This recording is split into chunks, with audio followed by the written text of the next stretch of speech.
আজকে এই গভীর রাতে একদম কি নদী এটা? জন্তিয়া নদীর ধারে আমাদের বাংলাদেশ স্বেচ্ছাসেবী সমাজ কল্যাণ পরিষদ কর্তৃক বনভোজনের মাধ্যমে এই এলাকার সকল সেবামূলক প্রতিষ্ঠান নেতৃবৃন্দকে মিলিত হয়ে একটি মিলন মেলার আজকে এখানে যে স্বেচ্ছাসেবী সংগঠনের নেতৃবৃন্দের আজকে একটা মিলন মেলা করে নিল এই জয়ন্তা নদীর পাড়ে।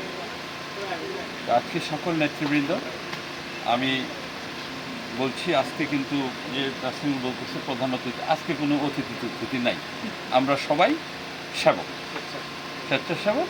আমরা সবাই সকল বিভিন্ন প্রতিষ্ঠানে, স্বেচ্ছাসেবী প্রতিষ্ঠানে আমরা নেতৃবৃন্দ সবাই সবাই, এখানে কোনো প্রধান অতিথি কিছু নেই, আর আলোচনাও বেশি নাই। আমি শুধু যেটা বলছিলাম যে আমরা যে বিশেষ করে সিয়াম স্বেচ্ছাসেবী আমরা কয়েকটি এখানে যে মানবিক যে যুব সমাজের যে নৈতিক অবক্ষয়, মূল্যবোধ, এগুলি সম্পর্কে যে আমরা কয়েকটি প্রোগ্রাম করলাম, এবং আমি বিশেষ করে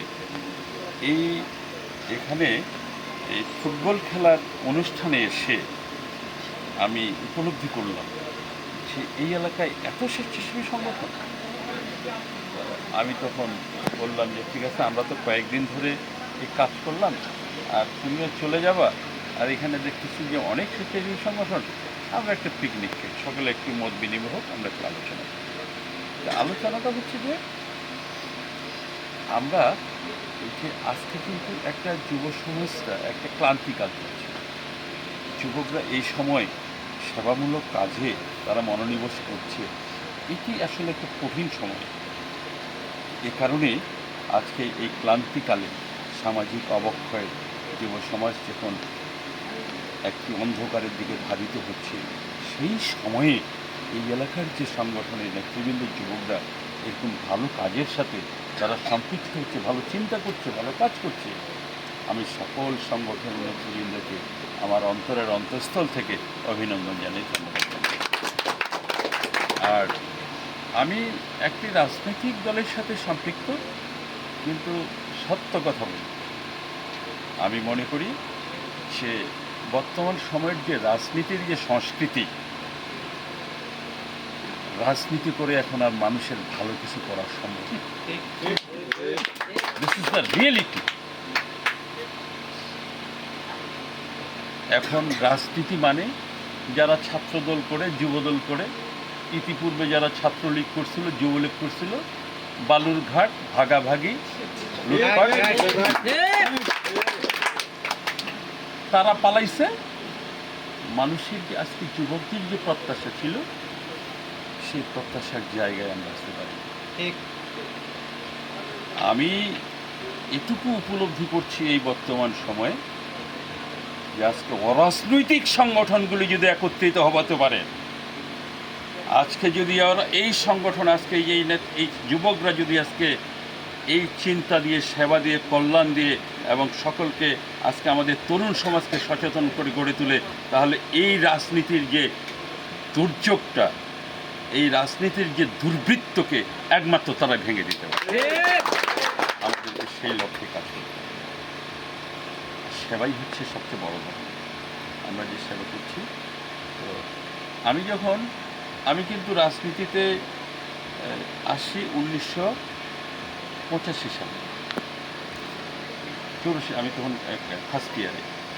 তো সেই সময় রাজনীতিগুলা, আর তারপরে আমি হচ্ছে যে এই সামাজিক সংগঠনের সম্পৃক্ত হই 1995 সালে। আমি একটু খালি এই সামাজিক সংগঠন করার অভিজ্ঞতাটা একটু শেয়ার করি।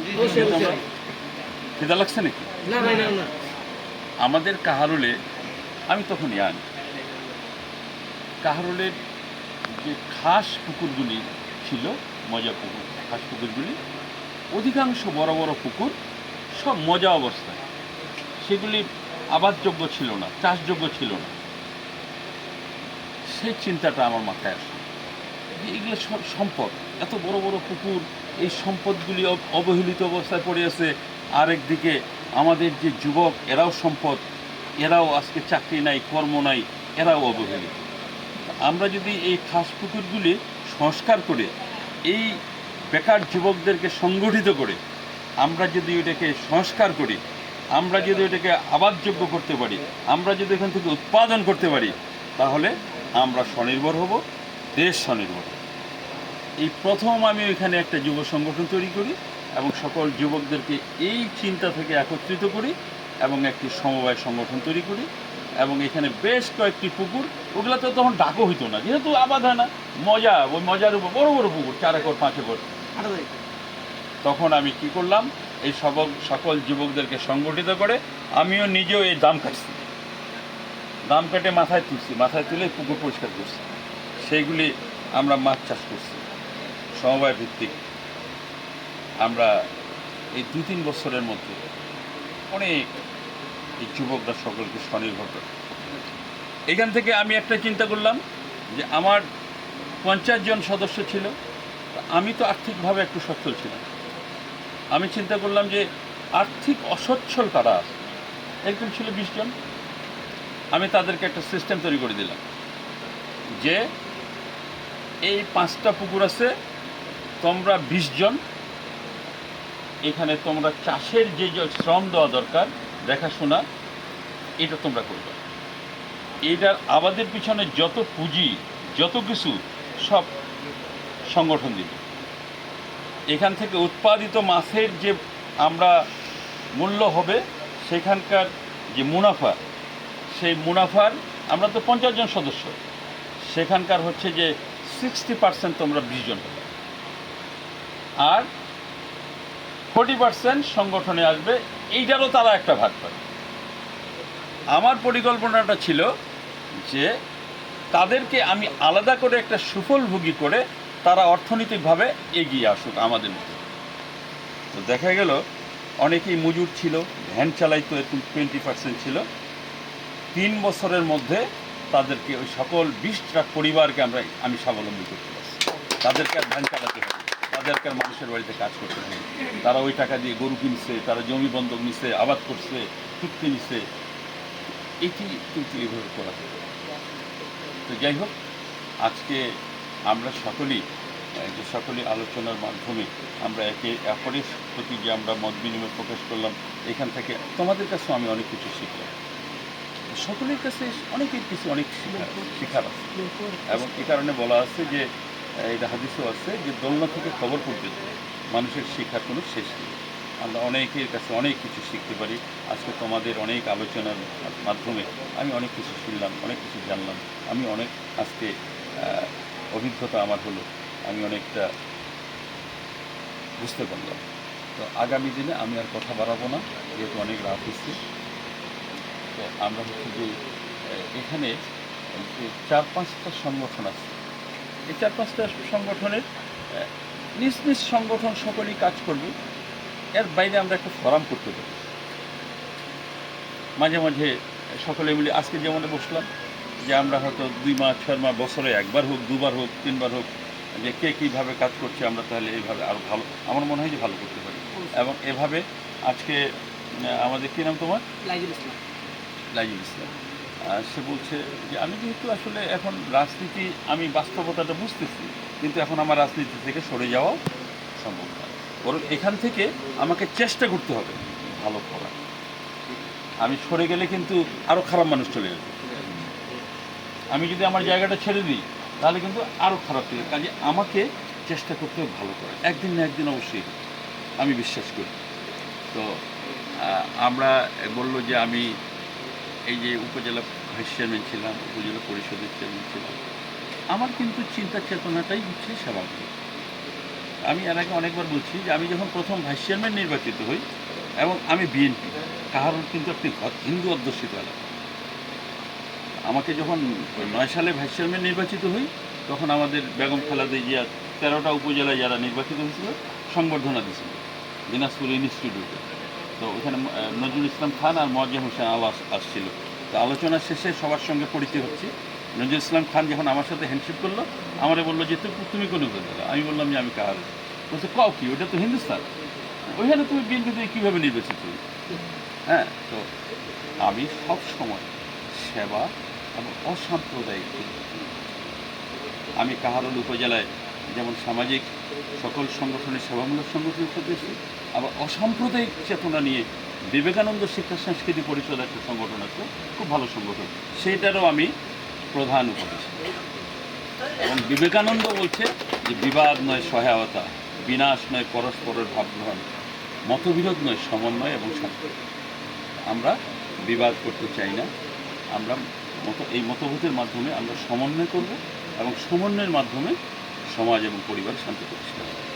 তো সে বলছিল যে আপনি যদি এমপি হন তাহলে এইগুলি যেন ঠিক থাকে। আমি বিশ্বাস করি আমি এমপি হলে আমি চেষ্টা করব এই রাজনীতির যে এই গতানুগতিক ধারা থেকে বেরিয়ে এসে সকল যুবককে কর্মমুখী এবং শিক্ষামুখী প্রশিক্ষণমুখী করে কীভাবে আমরা যুবকদের মাধ্যমে একটা সমাজ গঠনের কাজ করি। আর এখানে আমার মনোনয়ন পাওয়া বা এমপি হওয়া এটি নির্ভর করে সেই জন্য এটি আমি চাইলে হবো। সকল মানুষের যদি দোয়া করে তাহলে আল্লাহ যদি চায় তাহলে হতে পারি, আর যদি নাও হয় আমার পদ পদবিটা মুখ্য বিষয়। আমি বারবার বলি যে আমার এমপি পদটার দরকার হচ্ছে ডেভেলপমেন্ট ওয়ার্কের জন্য, আমি সেবা করব মানুষের, এর জন্য এমপির কোনো প্রয়োজন নেই। আমি এই যে ভাইস চেয়ারম্যান থেকে চেয়ারম্যান 10 বছর পরিষদে ছিলাম, তার আগে আমি মানুষের সেবা এবং কল্যাণের জন্য বিগত এই 19 থেকে 24 আমি কোনো পদে ছিলাম না, কিন্তু সকল প্রকার সেবা এবং কল্যাণের জন্য মানুষের জন্য কাজ করছি। এবং সেবা এবং কল্যাণে কাজ করার জন্য আমি যেন মানুষের দুস্থ মানুষের কাজ করতে পারি, সেবা করতে পারি। ওই যে বললো না, সবচেয়ে বড় অসহায় হচ্ছে পৃথিবীর হাজার হাজার কোটি টাকা থাকে, কিন্তু সবচেয়ে বড় অসহায় হচ্ছে একজন অসুস্থ মানুষ। এই অসুস্থ মানুষদেরকে আমি যেন সেবা দিতে পারি, সে যে প্রান্তেরই হোক। আমি দিনাজপুরের সকল সেবামূলক প্রতিষ্ঠান সাথে আমার একটা সুসম্পর্ক এবং আমি জড়িত আছি। আমি দিনাজপুর জিয়া হার্ট ফাউন্ডেশনের আমি লাইফ মেম্বার প্রতিষ্ঠা লগ্ন থেকে, পেট্রো মেম্বার, আমি হচ্ছে যে চক্ষু হাসপাতালের আমি সদস্য, আমি অরবিন্দ শিশু হাসপাতালে আছি, মেডিকেলের সাথে যেহেতু সরকারি, কিন্তু সকল এখানকার যারা বড় বড় ডাক্তার সকল আমি সকলের সাথে সম্পৃক্ত। আজকে দিনাজপুরে আমি বীরগঞ্জ এবং তোমাদেরও সাথে বলছি, তোমরা যেহেতু ব্লাড ব্যাংকের সঙ্গে জড়িত আছো, বিভিন্ন সেবামূলক প্রতিষ্ঠান আছো, তোমরা যে কোনো মানুষের দুস্থ মানুষ কেউ হয়তো অপারেশন করতে পারছে না অর্থের অভাবে, কারো চিকিৎসা নিতে পারছে না অর্থের অভাবে, আমাকে জানাবা, আমি তার অপারেশনের যত বড় চিকিৎসার যত ব্যয়ভার হোক আমি সেটা করবার চেষ্টা করি। আজকে আমি তোমাদের মাধ্যমে জানাতে চাই আগামী দিনে এভাবে আমরা কাজ করব, সেবা করব, কল্যাণ করব। হ্যাঁ, আমি ওই ভাইস চেয়ারম্যান যখন আমার শেষ পর্যায়ে, তখন সেই সময় যে ইউনো ছিল, এখন রাজশাহী বিভাগীয় কমিশনার খন্দকার আজিম আহমেদ না, তো 4 বছর যখন ভাইস চেয়ারম্যান হয়েছে তখন ওই ইউনোর সাথে আমার খুব ভালো সম্পর্ক ছিল, উপজেলা চেয়ারম্যানের সাথে ভালো সম্পর্ক ছিল না, আমার সাথে খুব ভালো মানুষ রাজশাহী বিভাগীয় কমিশনার। তো আমাকে আর অল্প কিছুদিন আবার উপজেলায় নির্বাচন হবে, তো আমাকে উনি বলছে যে ভাইস চেয়ারম্যান মহোদয়, নির্বাচন তো সামনে চলে আসছে, তো সামনে আপনার টার্গেটটা কী? আমি বুঝছি যে উনি আমাকে কি বুঝাতে চাইছে, যে আমি উপজেলা ভাইস চেয়ারম্যান নির্বাচন করবো না চেয়ারম্যান করবো। তা আমি ওনাকে উত্তরটা এইভাবে দিলাম যে ইউনো সাহেব, আমি একটা বই পড়ছিলাম, সেখানে একটা বাণী ছিল, তা হতে চেয়েও না সেবা করো। আমার লক্ষ্য সেবা করো, আমি যাদের সেবা করব তারা নির্ধারণ করবে আমি কোথায়। তো আমরা এইভাবে চলতে চাই, সেবা করতে চাই। আর আমি বিশ্বাস করি আমি এই বিগত কয়েকদিনে কয়েকটি এই পাল্টাপি ইউনিয়নে বিভিন্ন কয়েকটি যে আমাদের যে কর্মকাণ্ড, সামাজিক যে কর্মকাণ্ড, সেবামূলক কর্মকাণ্ড, এখানে এসে যে পাল্টাপুর ইউনিয়নে এতগুলি সামাজিক কল্যাণমূলক সেবামূলক প্রতিষ্ঠানের যে ছেলেরা করতে, আমি বিশ্বাস করি আমরা এই পাল্টাপুরের এই সকল সংগঠন দিয়ে আগামী দিনে আমরা বীরগঞ্জ কাহারোলকে পাল্টিয়ে দিতে পারব। ধন্যবাদ সকলকে।